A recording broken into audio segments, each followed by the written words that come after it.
One theme that just kept coming up again and again in the Dynaxium Master was about creativity and art.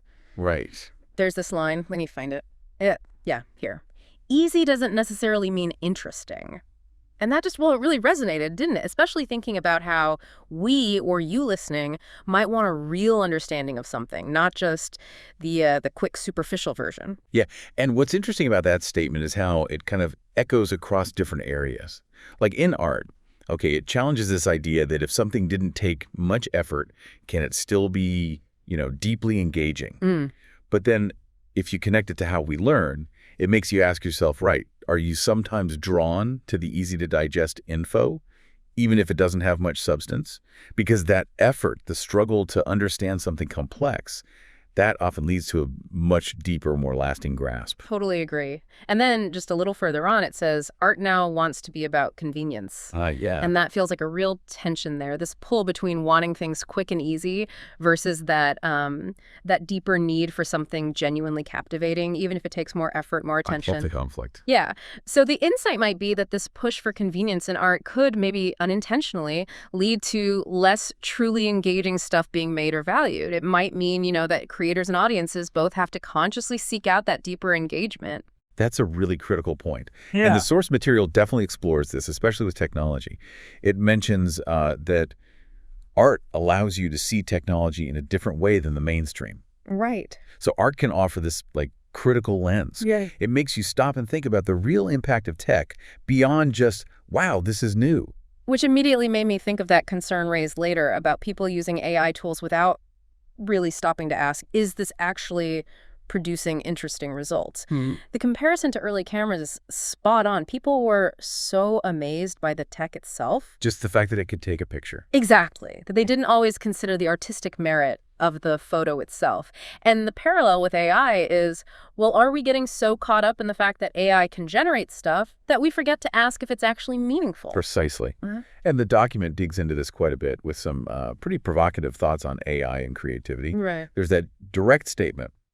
With AI music, no one is saying, that's a great idea, because we know AI doesn't have ideas. Oof. Yeah. And that analogy, catching real fish versus KI-generated ones, it forces you to think about where creativity actually comes from. So a key insight here seems to be, okay, AI can generate novel things, sure, but without that human intention, that lived experience. It raises big questions about artistic merit. Are we maybe starting to value the surface aesthetics over, deeper meaning? It really does make you question that creative spark. But then confusingly, or maybe interestingly, there's this contrasting idea. Artificial intelligence may kill creativity, but it won't kill ideas. Huh. That's a twist. Right. It's almost like saying AI could still stumble upon or generate new concepts, maybe through sheer computational power, even without that human drive or understanding. That's a fascinating distinction. Maybe AI can create these unexpected combinations, these outputs, even if the emotional core, the why, is missing. There's a potential downside flag too, right? The document argues AI gets art wrong by making it somehow retinal again, over a century after we moved away from retinal art and to the conceptual. Yeah.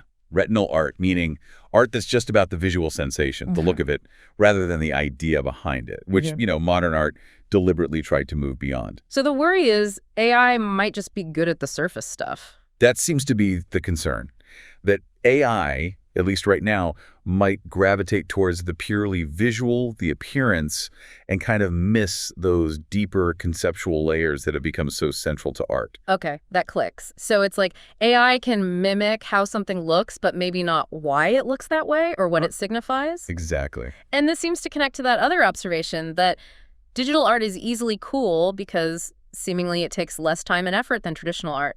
It suggests maybe the perceived ease of digital creation, which AI could totally amplify, Right. might lead us to undervalue the more thoughtful conceptual work, the stuff that takes time and, well, struggle. Precisely. But then, just when you think you've got the AI thing figured out, the Dynaxium Master throws another curveball. It proposes this really intriguing idea that you can't make art without a sense of spirituality at some point. Even digital art, made completely with algorithms, can have spiritual qualities. Whoa. Okay, that's a big shift. It really is. It kind of moves the focus away from the artist's intent, doesn't it? Yeah, it puts it more on the experience of the person looking at the art. It's suggesting maybe that any art form could potentially evoke something beyond just the physical. And that's reinforced elsewhere, where it says flat out, art is not decoration. It has spiritual dimensions. So even if the AI doesn't have a soul, maybe the art it produces could still resonate with our sense of the spiritual. Is that the idea? That's one way to read it. The source also offers this interesting thought. AI art is in our recognition of it, not necessarily the process of creating it. Meaning, if it functions as art for us, if it makes you think or feel something, does where it came from ultimately matter? That puts a lot of weight on your role, the observer's role, in deciding what counts as art. That's a really challenging thought. It's almost like we have to bring the meaning to the table. Mm-hmm. And the document does touch on meaning itself later, saying meaning is a matter of finding. Which connects back to that point about algorithmic strategies in art, things like confusing the foreground and background or adding ambiguity. Right, the techniques. Yeah. But the question raised is, does AI truly understand meaning when it uses those techniques? It can mimic ambiguity, sure, but does it grasp why it's significant or the effect it has on you? It feels a bit like that point about whether or not doing anything is a way of working. Yeah, that one. It sounds weird at first, right? Yeah. But the idea that pausing, stepping back, could actually help later by letting ideas simmer or just clearing your head. It's interesting. It suggests sometimes the least obvious path is the most productive one. It really speaks to those hidden parts of the creative process, doesn't it? Yeah. And related to that, there's this advice. Inspiration doesn't always mean you take action. Hold your breath long enough for it to go away. Instead, do the thing you had already been thinking about. Testicles. Okay, that's very practical. It is. It suggests maybe steady work on existing ideas is more valuable than just waiting for those lightning bolts of inspiration. Yeah, that lines up really well with the idea that creativity and productivity can run completely on incremental aggregation. It takes the pressure off needing these huge breakthroughs all the time. Right. It highlights the power of just showing up, doing the work, those small, consistent steps. It's about the buildup. Exactly. And it offers this grounded view on how an artist's style develops too, like that idea. Song ideas are blocks of stone that have to be sculpted. When the universe sends you the blanks, they already bear your signature. It's about the sum total of your consistent work and the unique perspective you bring to it, you know. That's a great way to put it. Now, the Dynaxi Master also gets into art's relationship with the past. There's this observation about retro culture being turnkey. Yeah. And how popular memes can suddenly make something old feel like the cutting edge. That feels so relevant right now with how fast things move online. Totally. The insight seems to be how easily our idea of what's new can be shaped by these trends that are basically just repackaged history. Because we're constantly hit with new stuff, these easily recognizable retro things can be presented as fresh without actually pushing any boundaries. That's a great point. And it makes you think about that other observation. Seeing the new without knowing the old assumes that the new was always the way it was. Mm-hmm. It really underlines why context matters, why understanding the history of art or culture is so important. Without that, your grasp of both the past and the present is pretty shallow. Absolutely. You risk just floating on the surface, not understanding where things came from or where they might be headed. The document touches on this idea of reinvention, too, saying an art form doesn't die, it just gets reinvented with new technologies. But crucially. Yeah, it adds that caveat. Only time tells if reinventions ultimately worked. So just because it's new tech doesn't automatically mean it's significant or, lasting. That's such a vital perspective. It links straight back to that first idea. Easy doesn't mean interesting or valuable. The Dynaxia Master is packed with these connections, jumping from big philosophical points like art should enhance your worldview ever so slightly, which will widen over time. To really specific musical insights like the door to jazz is through rhythm. Or that blues is pop, because it lets people do what they want without lots of rules. Yeah, it covers this huge range, but somehow it encourages you to see the connections. One minute you're thinking about the spiritual dimensions of art, the next you're pondering why progressive rock was made possible by the LP. And it keeps circling back to this core theme. Creativity in our modern, tech-heavy world. That tension between the human touch and algorithmic influence is definitely a recurring thread, maybe best summed up by that thought. Algorithmic influence has superseded the collective unconscious. What we think is a global mind is just our own echo chamber. Wow. Okay, that's a heavy one. It is. The insight there is pretty stark, isn't it? That what feels like this organic shared culture might actually be heavily shaped, maybe even limited, by the algorithms reflecting our own biases back at us. Yeah, that's really thought-provoking and maybe a little unsettling. It definitely makes you question how much of what you see and engage with online is truly organic versus, curated for you. Indeed. And it really highlights the need for critical thinking, doesn't it? Both about the tech itself and the art it helps create and spread. The Dynaxia Master doesn't hand you easy answers, that's for sure. No, definitely not. But it gives you a ton of fascinating angles to think about and explore yourself.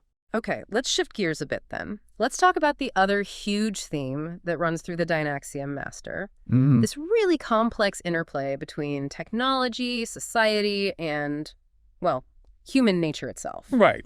A small topic. Jockles. Yeah. Yeah, just a light one. But right off the bat, there's this kind of melancholy observation. You're always leaving something behind, but it's usually the wrong thing. That speaks volumes about making choices, doesn't it? Especially now, with so many options, so much information. That nagging feeling you might be overlooking what truly matters. The idea seems to be we might just have this tendency to focus on the urgent, the immediate. And only later realize the value of what we let slip away. Yeah, exactly. And this connects directly to that really strong statement. Humanity's biggest failure with technology is that we let it take us over. That's a powerful warning. It's asking, are we shaving the tools to serve our best interests? Or are we just kind of passively adapting to whatever logic the technology imposes on us? Who's really in the driver's seat? It's a crucial question. And the document echoes this concern later, noting that the internet allowed us to fool ourselves like never before. Ouch. Yeah. It's a sharp critique highlighting how easily bad information spreads, how echo chambers can just solidify our biases. The insight is really about the internet amplifying our capacity for self-deception on this massive scale. And it touches on even broader issues like that observation. We are destroying the world to make things faster, to more quickly destroy the world. That's bleak. It is. It's a stark assessment of this relentless drive for speed and efficiency, maybe without enough thought for the long-term fallout. It points to this potentially self-destructive loop fueled by our own advancements. And it feels like such a hard pattern to escape. Yeah. The Dynaxia Master even poses this interesting question about standardization. Any kind of standardization compromises innovation. Perhaps that's really what we want as a compromise. It makes you wonder, does our desire for things to be predictable and efficient sometimes stifle truly original, groundbreaking ideas? Standardization smooths things out, yeah, but maybe it also limits the variety of the different approaches you need for real innovation. Exactly. Now, shifting to how we relate to each other, there's that poignant line. In a world of I, me, and mine, it's hard to fathom a world where there's you, us, and ours. Yeah. That really hits on the difficulty of fostering community, that sense of collective responsibility when individualism is so dominant. And that fragmentation, well, it affects everything from personal relationships to tackling big societal problems. It does feel like that individual focus can make it harder to connect, definitely. And the document even gets into the weeds of memory, suggesting a personal nostalgia is better than a collective cultural appropriation. Okay. But then immediately adds that our own memories aren't always reliable. So while our experiences shape our past, just relying on personal nostalgia can be tricky too. That's very nuanced. It's not giving easy answers there either. And the document keeps offering these sharp little insights into human behavior, like this one. People prefer things they've heard before, even if they haven't yet heard them. It has to be something familiar-ish. Oh, that's so true. Isn't it? It speaks right to our comfort with the known and how hard it can be to truly embrace something completely new. This preference probably explains why certain trends, certain ideas, just keep popping up again and again. Especially in pop culture, yeah. It often feels like variations on a theme we already know. And the document offers some interesting ways to navigate all this complexity. Like this suggestion, if you can't eliminate the ideas, transform the ideas. Okay, I like that. It's pragmatic, right? Right. Instead of trying to just erase difficult or persistent ideas, find ways to reshape them, repurpose them, channel their energy differently. It's like intellectual judo, using the idea's own momentum. Yeah, exactly. And there are so many other little gems in this section, too. From that warning, don't start something you can't stop doing, a nod to addiction. To the simple but powerful, you can stand for something without standing in a crowd. Yeah, that one stands out. Absolutely. The Dynaxium Master touches on so much religion's role in unifying people. The argument for secularism to avoid conflict, the power of language itself, like how sometimes metaphors allow us to entertain ideas we wouldn't normally entertain. That's a good one. It suggests metaphors can be tools, right? Tools for exploring tricky or new concepts. Which is kind of a perfect way to think about the Dynaxiomaster itself. It uses these short, often surprising statements, almost like metaphorical lenses, to look at really complex issues. That's exactly right. It keeps pushing you to question your assumptions, consider different angles. Like that observation, it's not that things are always changing, it's that they're always being redefined. It reminds you that even things that seem fixed are constantly being reinterpreted, understood in new contexts. It's like the document itself models this ongoing process of redefinition. It keeps bringing you back to that idea we talked about earlier, that meaning is a matter of finding. And the act of looking for that meaning, of doing this kind of deep dive into sources like this, that's what helps you get beyond the surface level, develop a richer, more nuanced understanding of, well, yourself and the world.